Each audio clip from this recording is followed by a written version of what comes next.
Having a close, confidant at work can make a long day go quicker and be the boost you need to get through a tough project. But the friendships that you make at work have built-in tension. So how do we handle this? So, your work friendships or your relationships don't become toxic. We just finished up kind of talking about our dynamics of first starting to work together.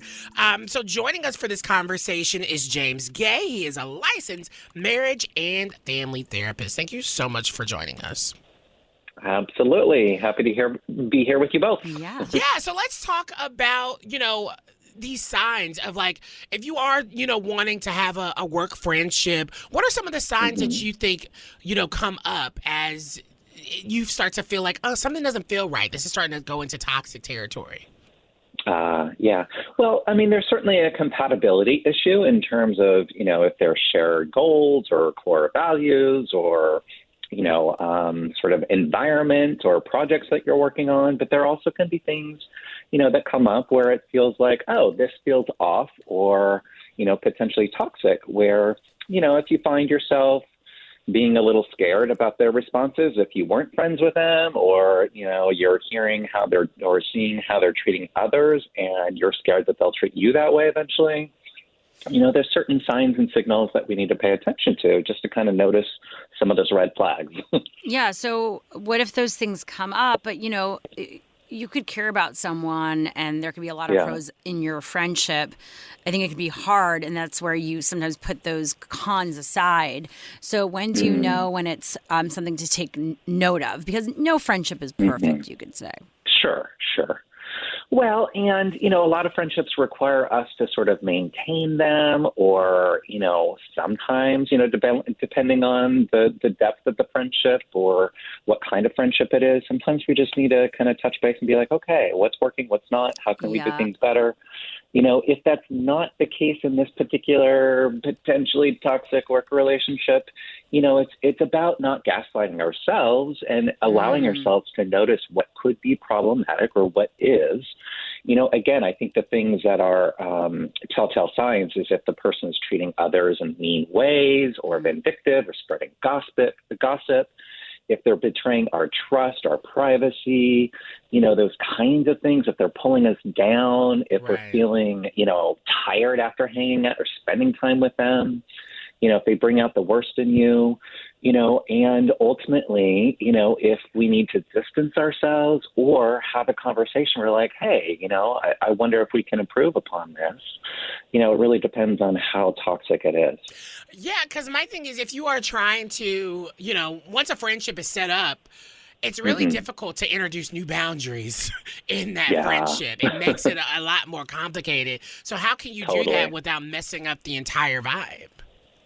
Yeah, it's tricky. Like you said, in all kinds of different relationships, we often make unconscious agreements about what is acceptable and what isn't. And sometimes we find ourselves in situations where it's like, oh my gosh, there's not a certain level of mutuality or reciprocity that I like, for example. And what do I do about it now? It can be, acknowledging that, where things are at and observations that we're having, right? I think the more that we stick to observable facts instead of our interpretation of them and express our feelings about that and what we'd concretely like to be different, right? It's doing our due diligence to try and let the other person know how we'd like to be treated, maybe doing a little software update, friendship update about how we'd like to proceed forward, right? We all relationships need that from time to time, so. Yeah, and I also find, a lot of times when you're having a conversation, unless everyone's super overly aware and has been through the, next level therapy, which they've been in therapy, right? When you say, I feel this way, or a lot of times we'll say, you do this, instead of saying I'm feeling, or my experience of this is this, that also helps frame it when you say, this is my perception of what's happening. Well, it might not be your intention. That's how I'm experiencing it. So if we care about each other, let's work on that while also having sensitivity to, the stories that we each tell ourselves also. Totally. And being able to acknowledge and make those kinds of I statements where it's like, okay, when you do this observable fact, this is what it brings up in me, or this is my interpretation of what that means, and I'm not sure if that's correct. So can you let me know where you're coming from? And approaching it with a sense of curiosity and vulnerability, oftentimes greases the wheels to be able to have those conversations without the other person getting defensive. Yeah. And also something we've learned is, find time to do it outside of the work hours. Because having these deep dives, you're both there at work. Maybe you decide to have a little coffee break. Well, that coffee break might, extend into your work hours or distracts you from work, right? Yeah, and I also think the important thing here is to realize that at the end of the day, y'all both got work to do. If you're working, you're on somebody else's clock. It's not this ain't feel-good therapy time. And oftentimes you got to do the work. And you got to get past it to have the right conversation. Sometimes I get annoyed with the wrapping up of trying to be all vulnerable and accept in a moment. That doesn't matter. We have a job to do, and that's the first priority, right? And I think that oftentimes can get lost into the conversation. And so it's just like you have to be able to have a balance of both, like, and doing it in a healthy way. Yeah, we can have a quick repair sometimes. It takes literally 30 seconds or less. Or if it needs a longer conversation, we can do it outside of work. Yeah. All right. Amazing. Well, thank you for joining us. Absolutely. That was James Guay, licensed marriage and